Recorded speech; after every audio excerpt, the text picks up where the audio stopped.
Good morning, welcome to Optimal Frequency, I'm Grant. In this episode of News of the Weird, we have the first U.S. human composting funeral home, a gin made from elephant dung, a new world record set in the world of Lego, happens to be Lord of the Rings, and sea shanties that are making a comeback. Once was a ship Stay tuned, you won't want to miss it. The name of the ship was a billy of tea. The winds blew up her bow, dipped down below, my billy boys blow. Soon may the Wellerman come to bring us sugar and tea and rum. One day when the tonguing is done, we'll take our leave and go.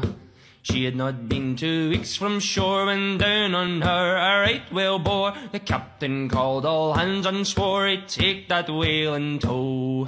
Soon may the Wellerman come to bring us sugar and tea and rum. Okay, I'm at the sink. I'm going to use the sugar bowl. I've used it 2 other times, I think, this week, or the last couple weeks, and I've had really good results, so I'm going to try it again.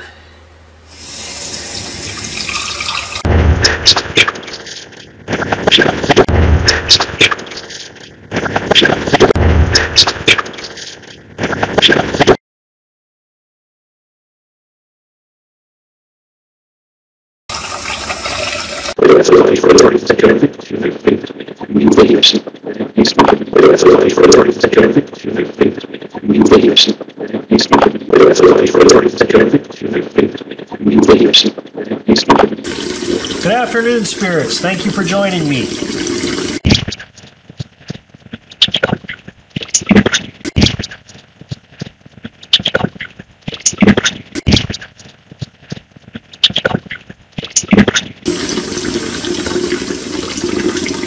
Try and get this water right.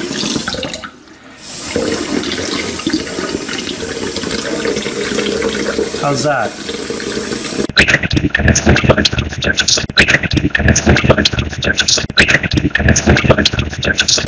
There we go. Get a little rattle to it. Okay, so I want to talk to you about News of the Weird, Episode 3. Recompose, the soil that was once human. Recompose is a Seattle, Washington-based funeral home, and as you've probably already guessed, they don't just bury your earthly remains in a wooden box. Instead, the company has developed a more environmentally minded approach. The company uses composting to dispose of their passed-on clients. After a month-long process, it becomes good, nutritious soil. Death is profound, momentous, and beyond our understanding. With an approach that is as practical as it is meaningful, Recompose connects the end of life to the natural world, the company says on its website. In fact, the firm has been pushing for human composting for quite a while. Recompose was instrumental for the passing of Washington's 2019 law that legalized composting human corpses. Recomposition offers an alternative to embalming and burial or cremation that is natural, safe, sustainable, and will result in significant savings in carbon emissions and land usage, said Katrina Spade, founder of Recompose. The idea of returning to nature so directly and being folded back into the cycle of life and death is actually pretty beautiful, she added. I'm not really sure how I feel about that. Kinda makes sense. Not saying I want to grow a garden with the remains, but, you know, seems natural. Recompose, the company that composts human bodies. The Catholic Church apparently thinks that composting bodies does not show enough respect to the dead person. How do you feel about that?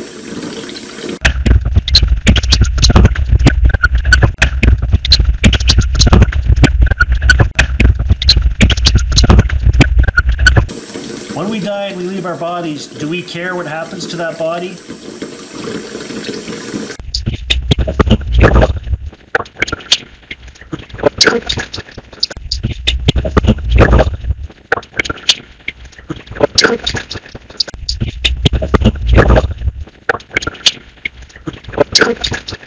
If we use the soil that's created from those bodies to grow food, could that pass disease into our food chain?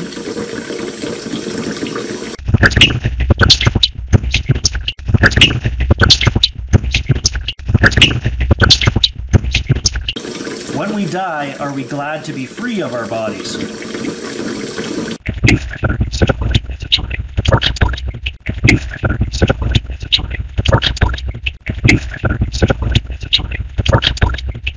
Some people think think that you have to go to where a person is buried to talk to them in spirit. I don't think that's true.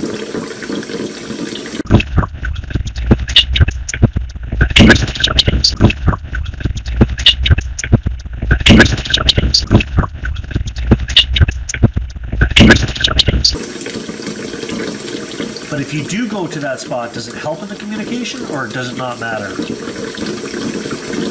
Okay. Oh, wow. Like, chills everywhere. I'm sitting here the next day, I'm editing this together.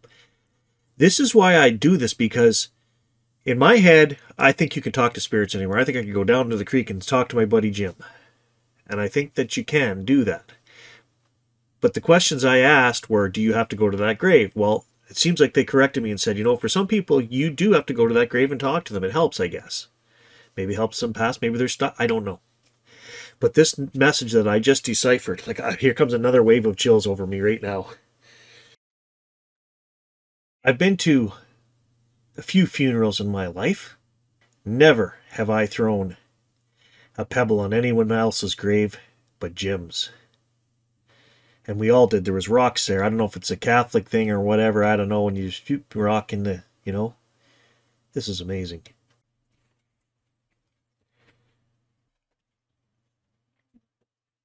So, I'm recording this because I just showed my wife. We listened to it. I'm getting all teary-eyed. I'm getting all teary-eyed. I'm getting all teary-eyed.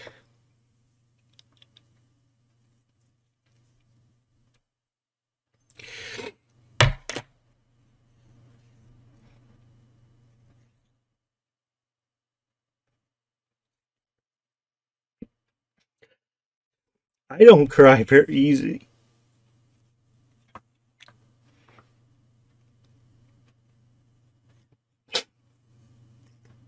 But it's the truth, so I'll leave it in. It said, Jim heard you throw pebbles on his grave. Or Jim heard you throw pebbles, and then it said, go visit his grave.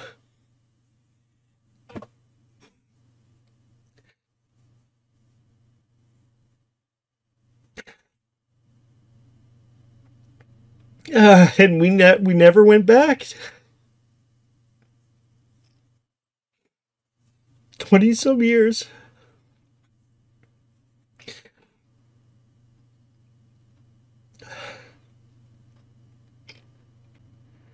I just felt it. I just feel it. I felt waves of, I don't know. This is real, people, and these are real messages, and this is a real way to communicate with them.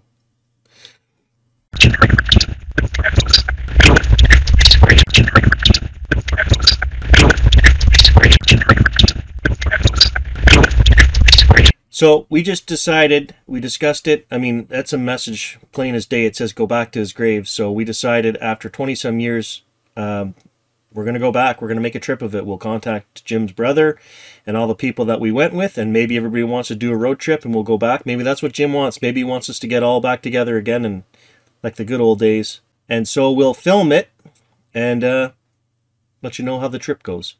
That probably won't be till later this summer, though. If you were to use the soil that's created by composting a human body and a tree grows from it, does that spirit have a connection with that tree?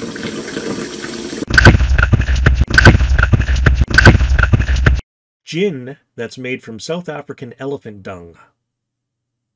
Anybody thirsty? Indlovu Gin is produced by the South African company Ibhu.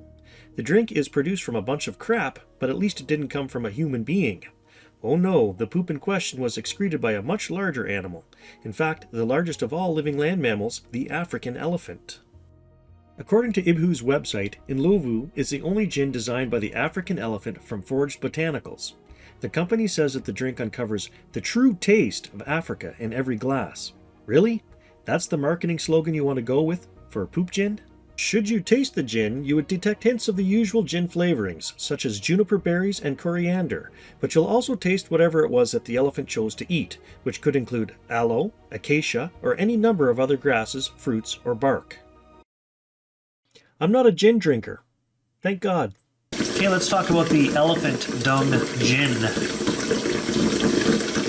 Do you spirits think that practice of making the gin with animal poop is gross, or would you actually try it?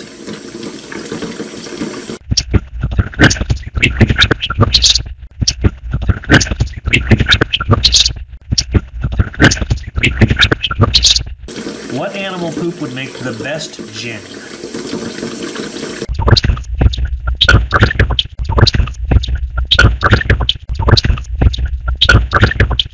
How popular is that gin? Does it taste really good?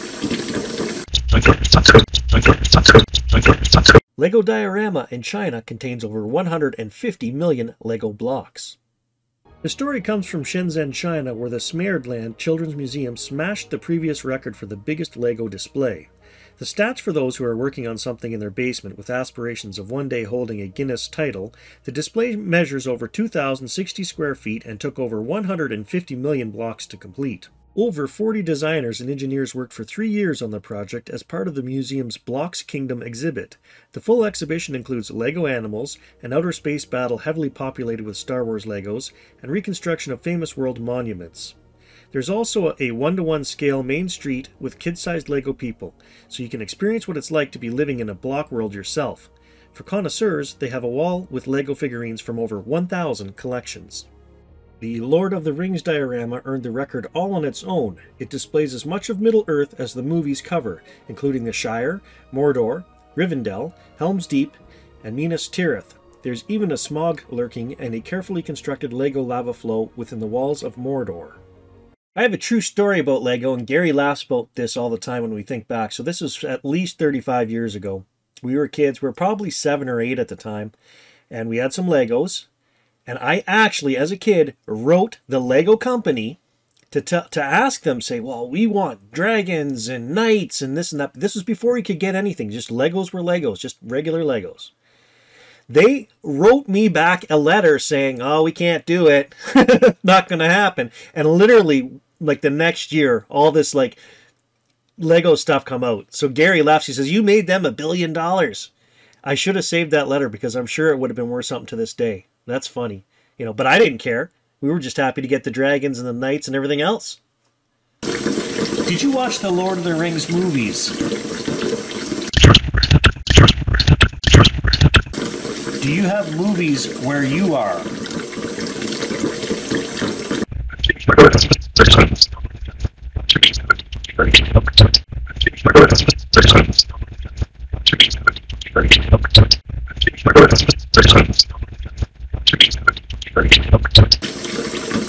If you wanted to come back and live a life on Middle Earth, could you?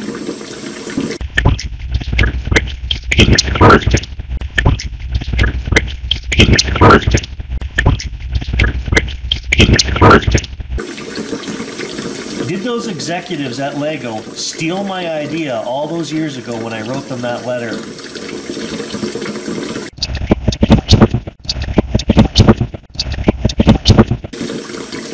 Or were they already working on that stuff?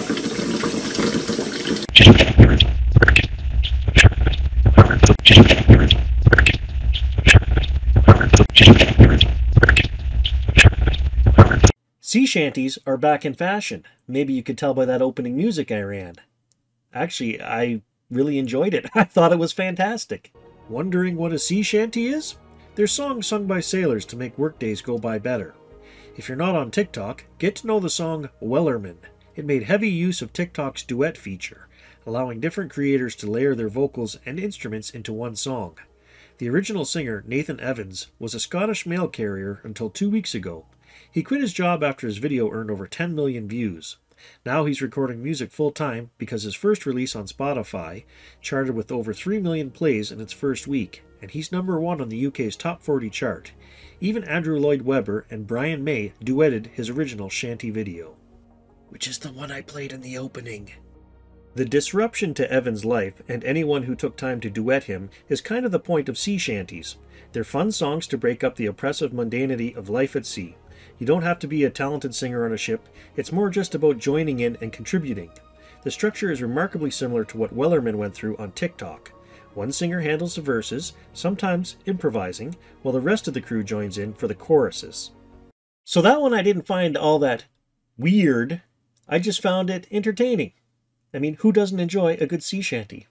Let's find out if the spirits do. Do you play instruments where you are?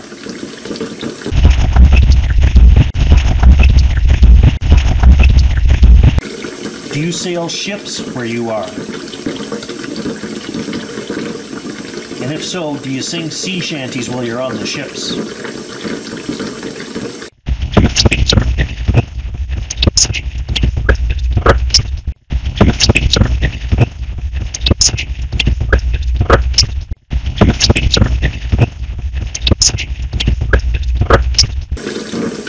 Alright, spirits, thank you very much for coming through. I appreciate your help on this. Love, joy, peace, and adventure to all of you. God bless.